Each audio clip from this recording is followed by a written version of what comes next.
Now, in the last video, we were doing question B part 2. We had the function y equals 1 over x squared minus 3x, and we got dy dx by using the quotient rule. So the quotient rule meant that our function is in the form u over v, and we can't actually break it down because we have two terms here. If we just had a single x term here, we could probably break it down, but we have two terms in the denominator, so we can't actually break this down. So we let u equal 1, v equal x squared minus 3x, and we applied the quotient rule. Just look up a formula. Now, that was method 1.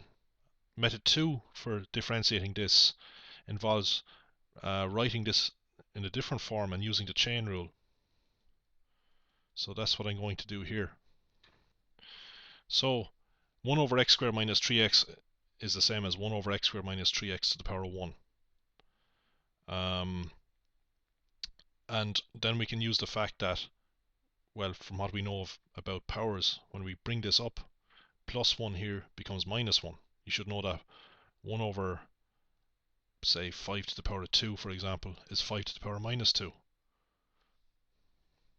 Or if we have, say, a 2 up here, 2 over 5 to the power of 2 is 2 times 5 to the power of minus 2. We just take this number that's on top and multiply by this thing, but we change the sign from plus 2 to minus 2. So to get dy dx, we can use the chain rule. So to use the chain rule, we pretend that we just have a single term here and we differentiate around the brackets. That means we take the minus 1 and multiply in front. We subtract 1 from the power. Minus 1 is minus 2. Then we have to differentiate by, we have to multiply by the derivative of what's inside this bracket. So we have to differentiate x squared minus 3x. The derivative of x squared is 2x. The derivative of minus 3x is minus 3. And normally we just tidy up by multiplying 2x minus 3 by whatever we have here, whatever this number is, which is minus 1. So if we multiply minus 1 by 2x minus 3, we get minus 2x minus plus 3 multiplied by x squared minus 3x to the power of minus 2.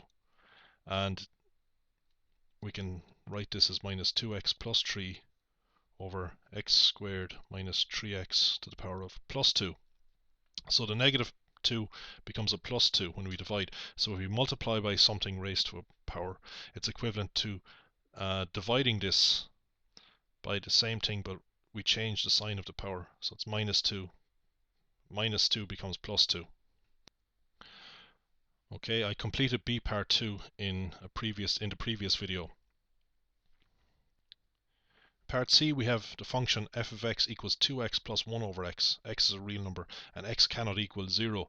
Now the reason x cannot equal 0 is because if it did, we'd have the following. 2 times 0 is 0, that's okay. We'd have 0 plus 1 over 0. We'd end up with 1 divided by 0, and that's undefined, as I've explained before. So there's a break in the function at 0. You can go to Wolfram Alpha and type in your function, and here I'm going to plot it from x equals minus 2 to plus 2. So here's a picture of the graph. You can see that x equals 0, there's a break or a discontinuity. The y-axis is actually a vertical asymptote. So the function, as x approaches 0 from either the right or the left, the function goes off to plus or minus infinity. If x approaches 0 from the left, f of x heads off to minus infinity. If x approaches 0 from the right, f of x heads off to plus infinity. We want to find the equation of the tangent to the curve y equals f of x at the point 1, 3. So here's the graph. Let's look at the point 1, 3. X equals 1, y equals 3 is this point here. Now the scales are not the same. The scale on the x-axis is not the same as the scale on the y-axis, but you can see if we project across here, we're somewhere at 3. When x is 1, y is 3. So this is the point 1, 3. We want the equation of the tangent to the curve at 1, 3. So we want the equation of this straight line that touches this curve at just the point 1, 3 in the locality of x equals 1, in the neighborhood of x equals 1. we just have a line passing through the point 1, 3, but not any other point on the curve. So how do we do that? Well, to get the equation of a line, we need one point on the line. That point is labelled x1, y1. But we also need a slope. So the slope of the line is dy dx. The letter m is used for the slope of a straight line in the equation of a line formula. But the slope of a tangent is dy dx.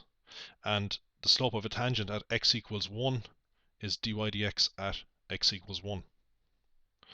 So we need the point 1, 3, and we need the slope to get the equation of a line. So let's get dy dx. So, well, this function is called f of x, but we could just call it y, same thing. So dy dx, well, I'll just write down this function again. Y equals 2x plus 1 over x. Now, 1 over x can be written as x to the power of minus 1. See, 1 over x means 1 over x to the power of plus 1. X by itself means x to the power of plus 1. And, you know, if we bring this up, it's the same thing. 1 divided by x to the power of plus 1 is equivalent to 1 multiplied by x to the power of minus 1. We just change the sign of this power. If it's plus 1, it becomes minus 1. So we have to get dy dx.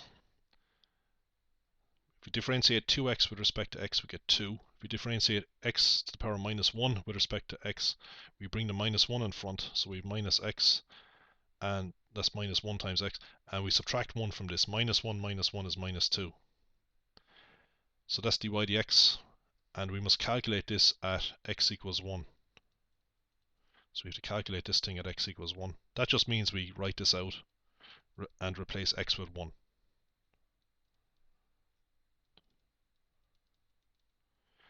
1 to the power of any number is 1.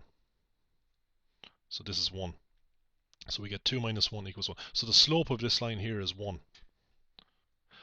What does that mean geometrically again? It means that if we take any point on our line, say this point here, and increase x by 1, then y will increase by 1. And that's true. Okay, the scales are different. That's why this triangle is not isosceles.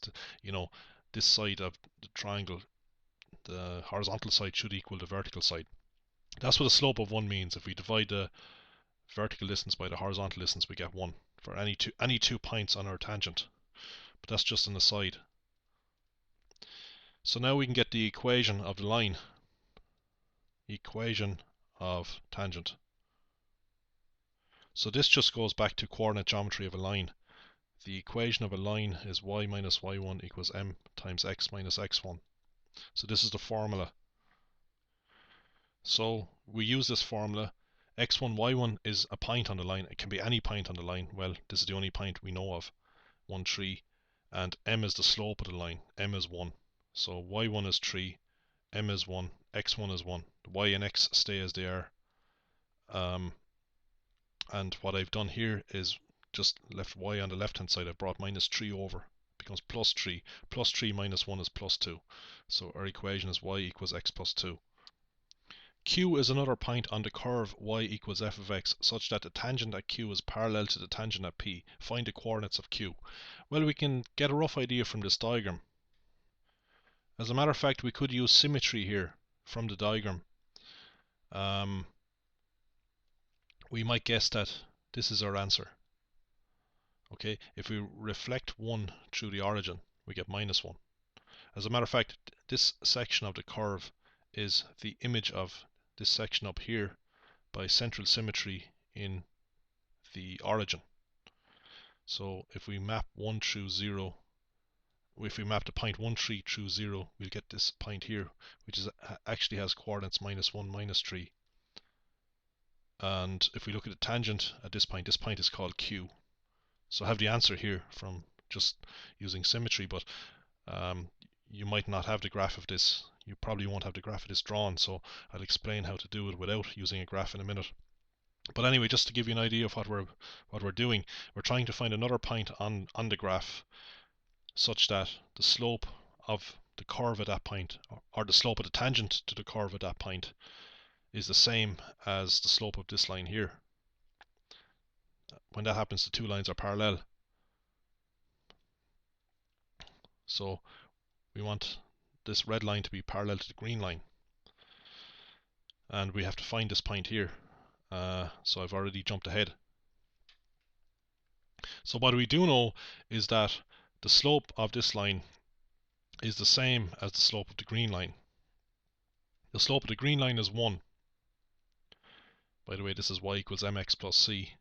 The number in front of x is the slope. And we calculated that earlier. We worked out dy dx at x equals 1, and we got an answer of 1. And the slopes are the same because the lines are parallel. So this line here is parallel to this line here. Slopes are the same. So we know that we have that for our function dy dx equals 1. So by putting dy dx equal to 1, we can find the x value of this point here. So I'll cross this out for now. Pretend you don't know it. So we need dy dx from the previous part, set it equal to 1 and solve. And we'll get two solutions. One solution will be x equals 1, which we already had. And the other solution will correspond to this some point over here. Well, we know it's going to be minus 1, but let's see how it works out. So here's what we had earlier, and we force this equal to 1. So we put dy dx equal to 1 and we solve. So we solve this equation. Now, x to the minus 2 is the same as 1 over x squared. Okay, you can think of this as 1 times x squared is the same as 1 times x to the power minus 2 is the same as 1 divided by x squared. So how do we solve this? Well, we isolate 1 over x squared. So we have, I'll write it over here, minus 1 over x squared equals 1 minus 2, which is minus 1. We can just change both signs. And if we cross multiply, x squared multiplied by 1 must equal 1, or x squared equals 1. So that's what our equation boils down to, which means that x is the square root of 1. Now the square root of 1 can have two answers. It can either be plus 1 or minus 1. So the plus 1 solution is what we had already, but we see we now have a second solution, minus 1. So we know that when x equals minus 1, we have a tangent with a slope of 1, or dy dx equals 1. So we have the x value of the point Q. How do we find the y value of the point Q? So I'll just write it down again here. Point Q has an x value of minus 1, and we need to find the y value. Well, we're dealing with a point on the graph of f of x equals 2x plus 1 over x. So to find the y value of a point, we calculate f of the x value. We calculate f of minus 1. So get f of minus 1. So we just plug minus 1 into this, because it's a point on the function. It has to satisfy the function. So we want a point on the curve, on the graph.